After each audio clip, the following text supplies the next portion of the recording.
Ya, saya kira hal itu cukup memprihatinkan ya, bahwa terjadi maraknya penangkapan pejabat-pejabat negara terkait dengan korupsi ini dan rasanya begini, kalau tadi fokusnya kita bicara tentang ease of doing business, ya, kemudian foreign direct investment, itu satu hal yang sangat penting bagi pengusaha adalah kepastian hukum. Karena kalau kita bicara tentang foreign direct investment, berarti kan kita menanamkan sejumlah uang dalam jumlah tertentu, bisa besar, bisa kecil, yang hasilnya mungkin baru bisa didapatkan beberapa tahun kemudian, kan Mhm. kira-kira seperti itu. Maka kepastian hukum, ya, kemudian prosedur yang jelas itu menjadi sesuatu hal yang sangat penting. Kalau enggak, bagaimana kita melakukan kalkulasi apakah investasi yang kita tanamkan akan memberi dampak positif buat perusahaan. Mungkin secara garis besar itu ya mungkin paling Kalau penting. misalnya kita lihat dengan maraknya kasus korupsi, kemudian pemberitaan yang muncul di media dan bukan saja mungkin di Indonesia, tapi bisa saja dikutip oleh media asing begitu ya, kemudian disaksikan oleh para investor di luar, sejauh mana ini kemudian bisa menjadi salah satu faktor dan kendala, Pak Aloysius? Karena kita tahu bahwa mungkin banyak saja proyek yang bukan hanya bersinggungan dengan swasta, tapi bersinggungan juga dengan pemerintah begitu ya, dan banyak sekali proyek-proyek luar yang mungkin cukup banyak juga masuk ke kantong pribadi begitu ya, yang menjadi temuan KPK pastinya. Anda melihatnya seperti apa, Pak Aloysius? Ya, kembali ya ini sangat disayangkan, ya, tapi memang tergantung daripada risk appetite daripada investorsnya.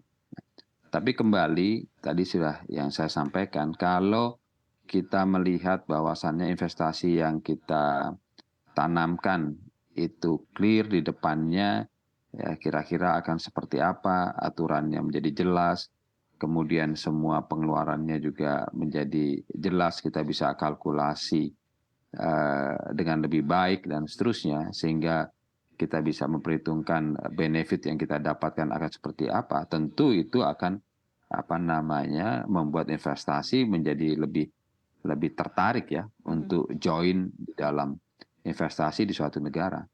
Maka mhm, tadi kan Mbak Mario sudah sampaikan bahwa ease of doing business tadi, bahwa kita masih di peringkat yang relatif rendah karena hal-hal semacam ini ya. Kalau makin banyak hal yang berkabut, tentu itu akan makin sulit kita untuk melakukan perkiraan apakah investasi kita yang kita tanamkan mhm, di satu negara, dalam ini negara kita yang tercinta, mhm, itu mhm. seberapa besar potensinya untuk bisa membawakan keuntungan buat pengusaha tersebut.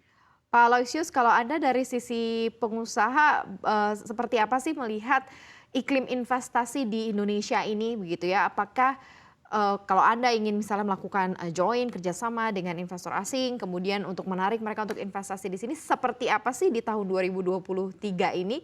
Apakah cukup stabil, ada peningkatan pasca Covid yang Anda, rasakan secara real seperti apa, Pak Aloysius?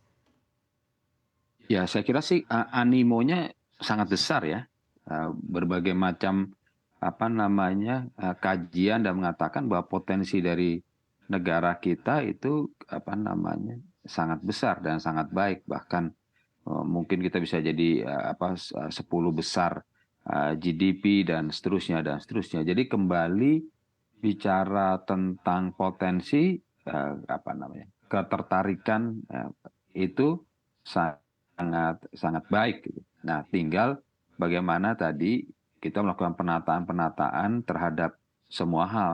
Ya tadi, terutama infrastruktur regulasi yang lebih baik dan yang lebih penting ya, karena kan kalau bicara regulasi misalnya Undang-Undang Cipta Kerja gitu ya, Mhm. akhirnya setelah melalui banyak perdebatan MK dan segala macam udah turun. Nah sekarang bagaimana implementasi? Nah implementasi ini yang juga sangat penting. Jadi kembali Indonesia gadis cantik Mbak Maria, Mhm, ya, garis dengan cantik ya, semua Pak, ya? potensi yang ada. Ya. Mhm. Tinggal bagaimana gadis cantik ini memang benar-benar cantik luar dalam Mhm. kan kira-kira gitu ya Gadis supaya cantik nggak mungkin nggak apa dilirik ya, namanya Pak, ya? iya nggak dilirik tapi kan kembali untuk kemudian menjadikan istri kan bicaranya bukan sekedar cantiknya kan.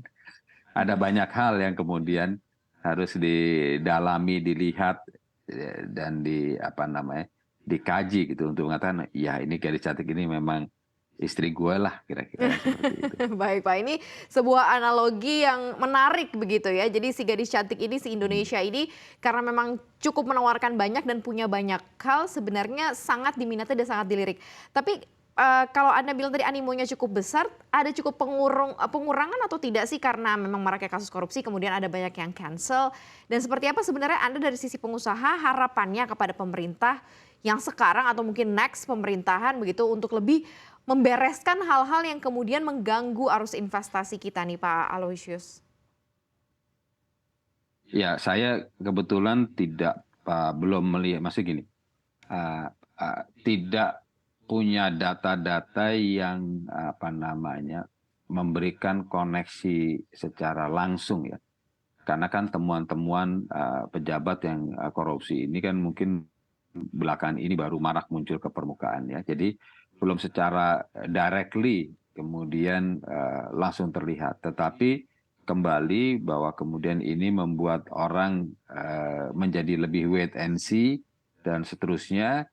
Saya kira itu sudah terlihat. Tapi wait and see ini juga campurannya banyak. Ya, bukan hanya kasus korupsi, karena kita kan Indonesia ini sekarang lagi memulai masa tahun politik ya, dan pergantian kekuasaan. Jadi tidak terlalu mudah untuk mengatakan terjadinya misalnya orang investor menjadi wait and see karena kasus korupsi atau kombinasi ada korupsi tapi juga ingin memastikan tentang proses pergantian ke pemerintah ini dan seterusnya. Untuk Indonesia 2023 akhir dan 2024 itu ada banyak dimensi yang lebih diperhitungkan oleh investor.